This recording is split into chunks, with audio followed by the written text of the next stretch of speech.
Pemirsa, belum selesainya serangan pandemi COVID-19 menghantam Ibu Pertiwi hingga hampir genap setahun ini, membuat keprihatinan banyak pihak. Keprihatinan itu salah satunya datang dari pendiri Luhur Kedaton MH Imam Ghazali, sosok muda pergerakan Kabupaten Banyuwangi yang dikenal sejawatnya sebagai tokoh yang berani, tegas serta religius. Dalam pernyataannya, Ghazali mengulas tentang tata cara menghadapi serangan virus COVID-19, yang sekarang menurut dunia internasional disebut pandemi global bagi umat manusia. Dari kemarin dari Kediri, Tulungagung, terus ke Banyuwangi, baru nyampe sekitar 4 hari. Bagaimana menyikapi pandemi COVID-19, Pak Ghazali? Jadi kalau saya itu COVID-19 ini kan memang dari negara dianggap sebagai pandemi ya, pandemi. Munculnya pandemi itu kalau kita dari sisi agama itu kan bagian dari musibah. Tapi sebenarnya adanya COVID ini sebenarnya kan bagi saya kalau saya itu kan musibah kecil sebenarnya. Dan musibah besarnya itu kita kehilangan keyakinan. Dengan adanya COVID itu kita terkikis keyakinan kita semakin menipis seakan-akan COVID itu sesuatu yang besar gitu loh. Kalau kiamat itu kan ada dua sama. Kiamat subuh itu ketika orang mati. Kalau kiamat itu nanti di akhir zaman. Kan seperti itu. Apa ya? Semua penyakit itu kan bisa dilawan. Bisa dilawan. Dengan cara seperti apa, Pak Ghazali? Dan banyak penyakit di dunia ini yang juga belum ketemu obatnya dan hilang dengan sendirinya. Kan begitu kan? Ya. Dari zaman dulu sampai zaman sekarang. Terus bagaimana dengan banyaknya orang mati karena COVID, Pak Ghazali? Orang mati sama hidup itu kan sebenarnya bukan karena COVID bagi saya. Artinya gini, COVID itu tidak menjadikan orang mati. Karena mati dan tidak itu hakikatnya kan kembali kepada yang pemilik kehidupan. Ya, itu Allah ya kan. Kalau orang sudah ditakdirkan mati, kejatuhan pohon pisang juga mati. Jalan raya mati, nabrak batu, kesempet batu kerikil mati. Cuman bukan kok kemudian kita menggampangkan sebuah keadaan bahwa kita mengabaikan adanya COVID. Jangan seperti itu. Gini Pak Ghazali, bagaimana harusnya sikap masyarakat ketika saudara atau tetangga ada yang mati karena COVID-19? Kita itu kan jangan kehilangan sisi kemanusiaan. Adanya COVID ini memang menyebabkan sisi kemanusiaan, terus lingkungan, persaudaraan itu semakin jauh. Kalau dulu orang meninggal itu dikawal saudara, tetangga, didoakan. Sekarang itu kadang yang layak itu hanya beberapa orang. Yang lain beberapa orang. Sebenarnya itu tidak harus berubah. Cuman kita tetap harus, cuman caranya saja yang harus dirubah, umpamanya protokol dan lain sebagainya. Karena nanti ketika ini terlalu lama situasi berubah akan jadi kebiasaan. Dan menjadikan budaya yang dulu lagi akan sulit. Karena adanya COVID ini. Itu yang apa?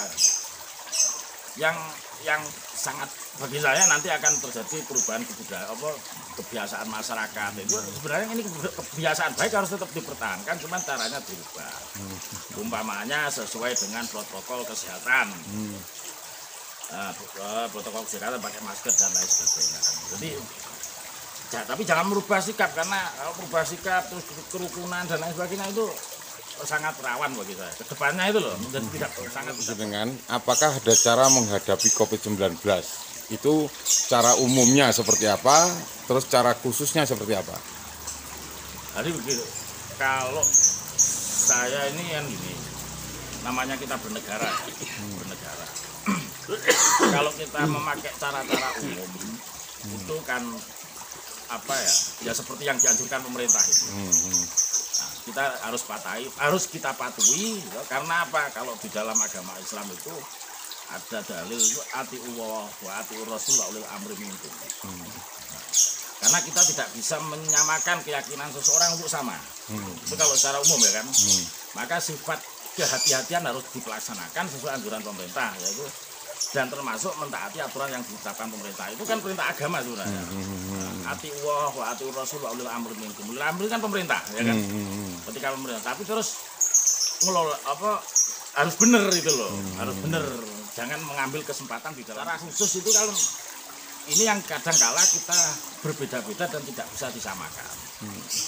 Cuman sekali lagi saya katakan bahwa karena hidup dan mati itu hakikatnya yang memiliki adalah Tuhan, maka itu harus kita munculkan lagi keyakinan.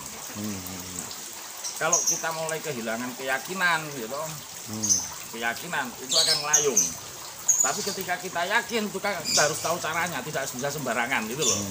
Tidak bisa sembarangan. Lah kalau dari saya kan, kalau dari saya sendiri itu, meskipun umpamanya kita umat Islam ya kan, kita yakin kepada Allah. Tapi kalau tidak kita minta doa keselamatan, ya, ketika kita sakit nanti menyalahkan Tuhan, kan tidak boleh, gitu, karena kita tidak pernah minta, gitu loh.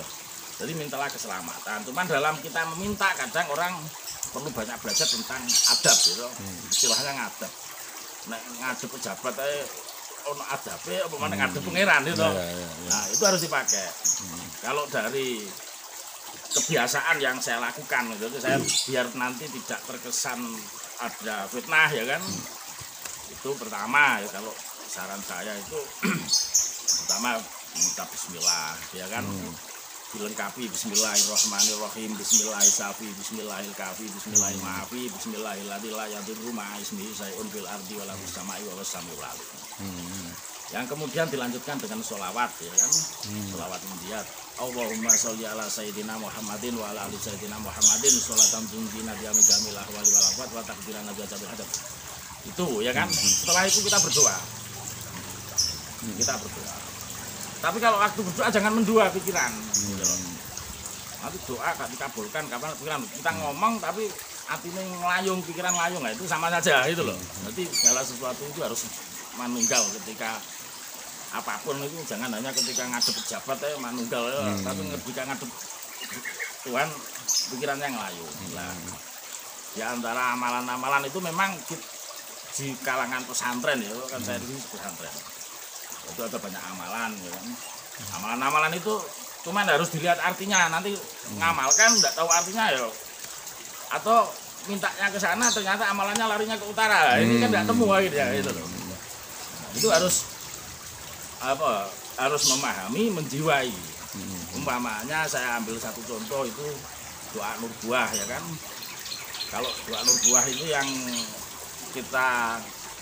yang saya lakukan itu yang digubah sama Profesor Kiai Mudor, itu guru besar masalah jin itu di ya bagian kalimat ayat ya apa kalimat doa yang ya wadud ya adalah hasil majid ya adalah itu ditambah 3 kali. Kalau tak bacakan rumah nanti ada khawatir yang tahu berpikir karena saya nguyai segoro kan tak atas ya kan. Jadi kuncinya di situ. Nah kalau umpamanya kalau ada lain yang pakai hizib ya kan. Kalau hizib ada beberapa hizib yang bisa diamalkan di situ. Kalau hizib nasor itu yang diambil awalnya saja juga cukup. Bismillahirrahmanirrahim. Ta'awsantu bidil mulki wal malakuti wa tasamtu bidil izzati wal jabaruti wa tawakaltu wal mulkil hayla itu. Itu kalau dalam konteks Arab ya kan. Konteks Arab bahasa Arab. Tapi kalau yang bahasa Jawa bagaimana? Nah, di Jawa Muslim Indonesia ini terkenal dengan wali-wali. Ya. Wali-wali itu mengajarkan cara kita ngadep Tuhan, nek sing ilate angel maca bahasa Arab terus gak paham, ya aja dipaksa nggih bahasa Arab. Iku sing marai gak paham-paham, mati gak mau nyatu. Pakai bahasa Jawa ndak apa-apa. Kalau dulu kiai di zaman Sunan Kalijogo ada kidung tolak balak dan lain sebagainya, itu memang saatnya untuk diamalkan gitu loh. Bukan hanya kidung. Cuman bahasa kidung itu harus dipahami antara kidung dan bahasa doa. Jadi kidung itu kalau ditarik menjadi bahasa doa akan menjadi kita sebagai doa. Cuman ya kan ini untuk saya ya kan biar jelas. Cuman kalau di kidung-kidung itu menyebut Tuhan itu kan masih umum. Ya, kidung-kidung itu menyebut Tuhan masih umum. Kayak Pancasila Tuhan Yang Maha Esa itu masih umum. Cuman kalau kita buat itu sebagai doa harus digubah. Digubahnya gimana? Kalau di kidung itu tulisannya hanya Gusti dan lain sebagainya ya toh. Itu harus dipertegas. Allah Gusti Sang Yang Maha Agung. Nah itu Allah Pangeran Yang Maha Jangan hanya bis tok, itu abstrak, gak teko ngwalian. Sing teko iso bangsa jen-jen iku itu sing malah enggak. Nah, ketika selesai itu ditutup dengan kalimat la ilaha illallah Muhammadur Rasulullah. Harapan Pak Gujali terkait dengan penanganan COVID-19 ini kepada pemerintah itu seperti apa?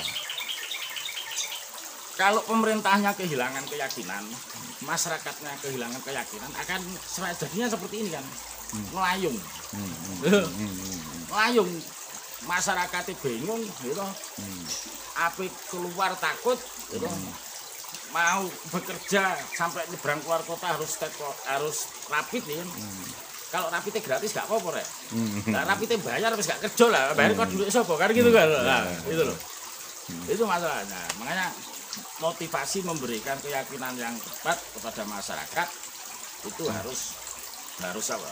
Harus sungguh-sungguh. Dan saya sendiri kalau ada umpamanya vaksin untuk anti corona, kalau yang lain belum mau mencoba, saya berani nyoba, nggak masalah. Tapi bukan untuk apa-apa ya kan? Kalau tidak ada, saya coba dulu lah.